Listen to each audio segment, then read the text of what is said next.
मैं हूं शिखा धूरिया। भारत और चीन के बीच पिछले काफी समय से तनाव जारी है।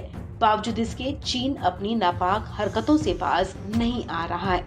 भारत से लंबे वक्त से तनाव के बावजूद चीन अवैध निर्माण को अंजाम दे रहा है। चीन पैंगोंग झील पर तेजी से एक पुल का निर्माण कर रहा है, जिसकी लंबाई अब 400 मीटर से भी ज्यादा हो गई है। ये पुल पैंगोंग झील के उत्तरी तट पर चीनी आर्मी के फील्ड बेस के ठीक दक्षिण में है, जहां साल 2020 में भारत और चीन के बीच गतिरोध के दौरान चीनी सेना के अस्पताल और सैनिकों के रहने की व्यवस्था की गई थी।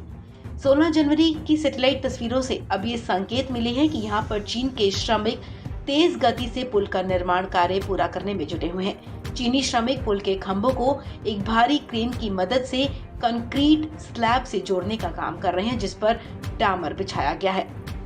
तेज गति से काम होने की वजह से पुल की लंबाई अब 400 मीटर से ज्यादा हो गई है। इसमें भारी भरकम क्रेन का भी इस्तेमाल किया जा रहा है।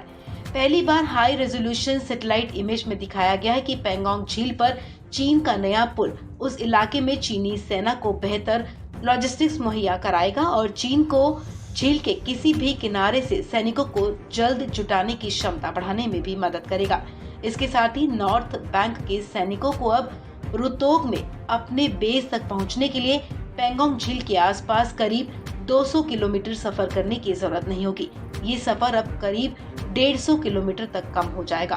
पैंगोंग झील पर पुल निर्माण की तेजी को देखते हुए ये कहा जा सकता है कि पुल अगले कुछ ही महीनों में बनकर तैयार हो सकता है। हालांकि इस इलाके में चीन के मुख्य सैन्य हब रुतोग तक सड़क से पहुंच सुनिश्चित करने में अभी भी वक्त लगेगा।